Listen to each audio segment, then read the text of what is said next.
मेरे साथ बात करने के लिए जोरदार तालियों से अभिनंदन करिए भारतीय जनता पार्टी के लोकप्रिय प्रवक्ता सांसद डॉक्टर सुधांशु त्रिवेदी का। मेरे साथ मौजूद है राजेश गुप्ता, विधायक है, प्रवक्ता है आम आदमी पार्टी के। मेरे साथ लेफ्ट के नेता है विवेक श्रीवास्तव। मेरे साथ सत्य प्रकाश मिश्रा है, प्रवक्ता जनता दल यूनाइटेड के। जोरदार तालियों से आप सबका अभिनंदन है। शुरुआत आपसे करते हैं सुधांशु जी। 400 पार का नारा है, लेकिन मिठाई के लिए भी अब आप विपक्ष को बेचारा बना रहे हैं। नहीं, जो लोग बहुत चिंतित रहते थे, अब देखिए, मैं कोई व्यक्तिगत टिप्पणी नहीं करना चाहता, वो हलवा पूड़ी खा रहे हैं बैठकर, तो चिंता का सबब समझा जा सकता है। मगर मैं कहना चाहता हूं, कितना मीठा खा लो, वो कड़वापन खत्म होने वाला नहीं है। पूरे दिल्ली और देश की जनता को पता है कि जितनी कड़वाहट आपने बाहर भरी है, वो कोई मिठाई उसको कम नहीं कर सकती। परंतु मैं एक बात लेकिन मेरा काउंटर सवाल है, क्योंकि जिन 102 सीटों पे वोट डाले गए, बीजेपी की 46 आई थी और इंडिया अलायंस की 49 थी, और इस बार इंडिया अलायंस एक साथ है, तो कैसे निपटेंगे? नहीं, बंगाल में तो साथ नहीं है, तमिलनाडु में तो है। हाँ, बहुत तमिलनाडु में आपका गठबंधन टूटा है एआईडीएमके के साथ। बिल्कुल। देखिए साहब, मैं बहुत साफ कहना चाहता हूं, जो पहले दौर के मतदान ने बहुत एक सटीक संकेत दिया है। अगर पश्चिम बंगाल में अपेक्षा से कहीं अधिक मतदान हो रहा है जी। इस बार अगर आप देखें तो सुरक्षा बलों की बहुत चौकसी थी, और पश्चिम बंगाली अब एकमात्र राज्य बचा है भारत में जहां चुनावी हिंसा की खबरें आती हैं। एक दौर में यूपी और बिहार से ऐसी खबरें आती थी, वैसी अब पश्चिम बंगाल से आती हैं। तो यदि थोड़ी सी सुरक्षा बड़ी, इस बार भी बहुत हुआ है, बहुत करने का प्रयास किया गया है, तो जनता में रिएक्शन हो सकता है। अब आप आइए, ये राहुल गांधी जिसको करंट कहते थे, अगर उस करंट का पावर हाउस उनके हिसाब से आज जो सीटें उनमें रामपुर होना चाहिए था, अगर रामपुर में 50% है तो पावर हाउस में वोल्टेज बहुत कम नजर आ रहा है, जबकि यहां तो स्पार्क हो जाना चाहिए था। तो मेरे हिसाब से इस जो ट्रेंड दिखाई पड़ रहा है उत्तर से दक्षिण तक, तमिलनाडु में वोटिंग अधिक हुई है, और ये एक माना जाता है कि जब अधिक वोटिंग होती है तो वो रिएक्शन में होती है, यानी परिवर्तन लाने के लिए होती है। देखिए 2019 में भी अधिक वोटिंग हुई थी, लेकिन रिएक्शन वो किस तरफ था तो वो देखने वाली बात होगी। लेकिन विवेक जी मुस्कुरा रहे हैं, और आपको देख के विजय चौक की शाम पर एक मुझे गाना भी याद आ रहा है, हाल कैसा है जनाब का। बहुत अच्छा हाल है, बहुत अच्छा हाल है, और बड़ी खुशी अमीश भाई कि पहले फेज की वोटिंग हुई, अच्छा रहा, बंगाल में एक अच्छा टर्नआउट रहा, और सबसे बड़ी बात, तमिलनाडु ने आगाज कर दिया है बदलाव का। 39 सीट्स में से एक भी नहीं आएंगी एआईएडीएमके के साथ। लेकिन प्रधानमंत्री मोदी कह रहे हैं कि अंसारी तो पहुंच गए राम मंदिर की प्राण प्रतिष्ठा पे, लेकिन इंडिया अलायंस का एक भी घटक दल नहीं पहुंचा।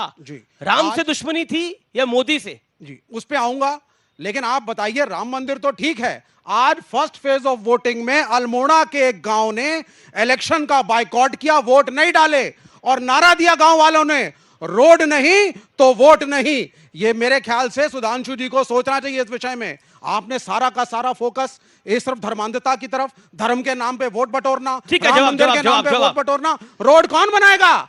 चलिए, रोड कौन बनाएगा, लेकिन मैं जनता से भी जानना चाहता हूं, आप लोगों के लिए महत्वपूर्ण मुद्दे क्या हैं? राष्ट्रीय मुद्दे महत्वपूर्ण है या लोकल मुद्दे महत्वपूर्ण है? राष्ट्रीय मुद्दे महत्वपूर्ण है तो हाथ खड़ा करें आप लोग, या लोकल मुद्दे महत्वपूर्ण है? तो दोनों है। मुझे लगता है कुछ लोगों के लिए तो कुछ भी महत्वपूर्ण नहीं है, वोट तो डालने जाएंगे ना भाई। तो एक बार ऑडियंस के लिए जोरदार ताली हो जाए। थोड़ा देखिए, लोकसभा चुनाव का पहला राउंड हुआ है, मुझे लगता है कि थोड़ा जोश दमखम दिखना चाहिए। अपने लिए जोरदार ताली बजाइए, इस लोकतंत्र के लिए ताली बजाइए, इस जनतंत्र के लिए ताली बजाइए। मैं आता हूं आपके पास। सत्यप्रकाश जी, प्रश्न ये है कि आप इस बार मोदी को नहीं आने देना है, चाहे कोई और आ जाए। ऐसी बात नहीं है, वो इतने घबराए हैं, इस तरह से वो उन्होंने गाना सुना है ना, क्या ख्याल है आपका, तो मैं पूछ लूं, ये तो फिसल गए, ओहो, और मोदी जी निकल गए, हा। तो मोदी जी जिस नेतृत्व को इस धरती भारत पर काबिज कर बैठे हैं, वो पूरे भारतीयों के आत्मविश्वास के साथ बैठे हैं। अगर कश्मीर से लेकर के कन्याकुमारी तक एक छत्र कानून और संविधान और लोकतंत्र का राज, आज लोकतंत्र पे विश्वास व्यक्त किया जनता ने, तो लोकतंत्र की संध्या पर पूरे भारत को एक शुभकामना है। जो अभी सुधांशु जी ने कहा कि 77% से ऊपर बंगाल में वोट पड़ा है, वो जो करंट है बदलाव का, वो वोट वहां पड़ा है। और कहीं अगर इन्होंने ठीक कहा कि रामपुर में भी पड़ता अगर करंट होता, वो इंडिया अलायंस के पास इसलिए नहीं है कि ना नीति है, ना नेता है, ना नियति है, और लोकतंत्र को उनका कोई भरोसा लोकतंत्र में भी नहीं है।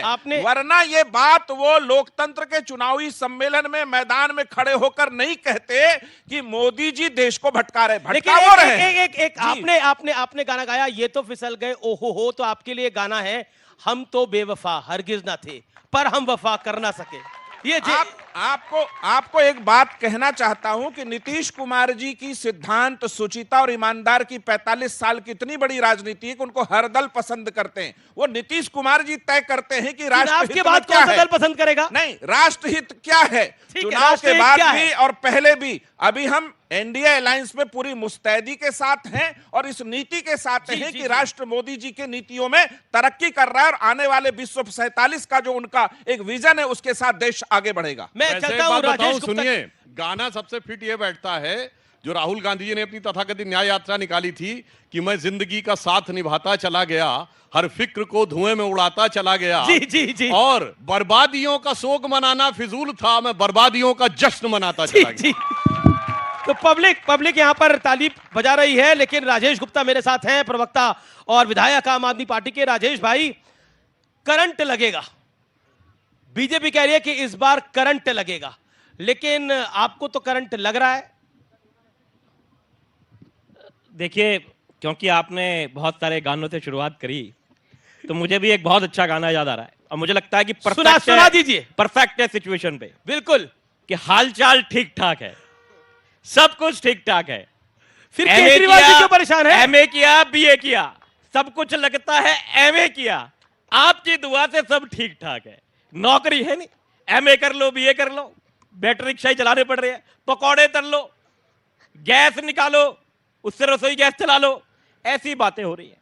आज देश का दुर्भाग्य यह है कि जिन मुद्दों पे बहस होनी चाहिए वो नहीं हो पाती, और अगर आप कोशिश भी करते हैं अमीश भाई, तो उनको बड़ी चतुराई से यहां पे मोड़ दिया जाता है। बड़ी सीधी सी बात है। आपने जैसे शुरुआत में पूछा, अभी तो मीठे पे भी दिक्कत है, अब तो इस बात पर दिक्कत है कि आम आदमी आम क्यों खा रहा है। तो क्या खाएं भैया, मशरूम खाएं, वही वाले बाहर वाले जो मोदी जी खा के गाल लाल कर लेते हैं। ईडी का काम अभी हो गया कि आम में देख रहा है कि मनी ट्रेल कहां से निकल रहा है।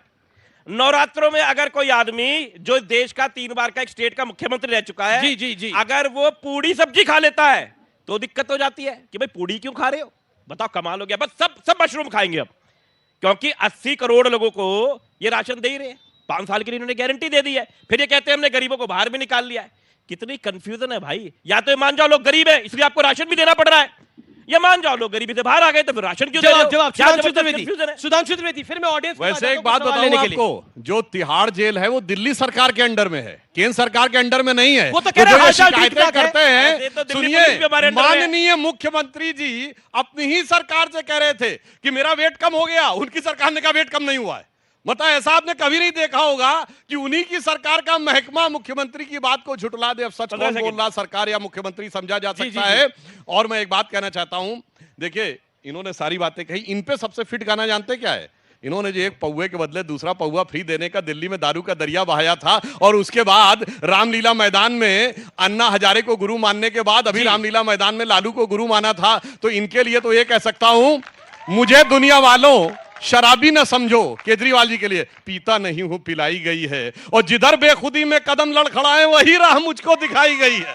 राजेश गुप्ता, देखिए ऐसे तो कहने को तो दिल्ली पुलिस के आगे भी दिल्ली लगाया, क्या वो हमारे अंडर में है? तो हम तो बार बार कहते हैं, सबको बताया कि एलजी साहब के अंडर में आती है तिहाड़।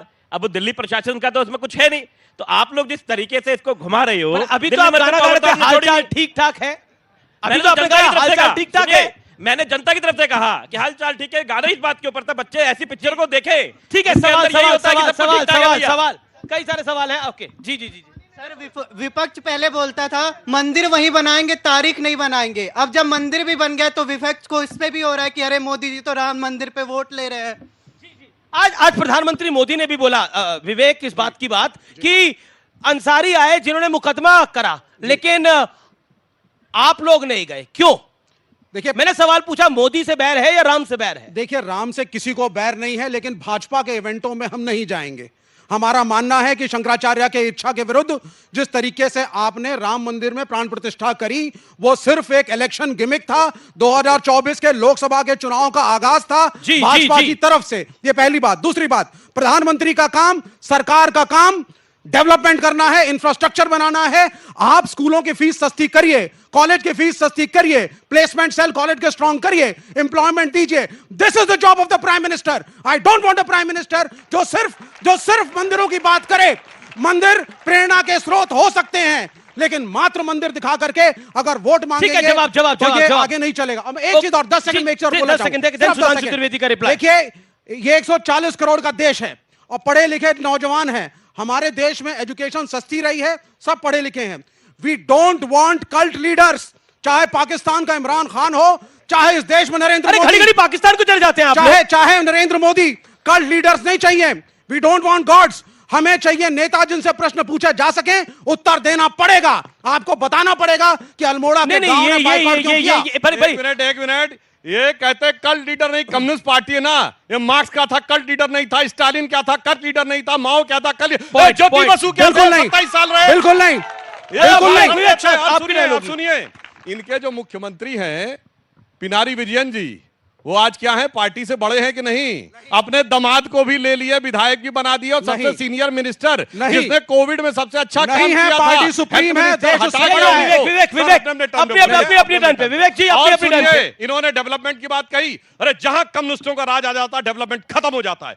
हम सब लोग बचपन में सुनते थे भारत का सबसे डेवलप्ड जो इंडस्ट्रियल सेंटर था वो कोलकाता था। 37 साल राज रहा। 37 साल में कोलकाता को, पश्चिम बंगाल को मार्क्सवादी स्वर्ग हो जाना चाहिए था। कोलकाता इंडस्ट्री का गर्भगृह बन गया। उसके आगे मुंबई निकल गया, दिल्ली निकल गया, हैदराबाद निकल गया, अहमदाबाद निकल गया, गुड़गांव से आगे निकल गया। ये इन्होंने करके दिखाया। ओके, और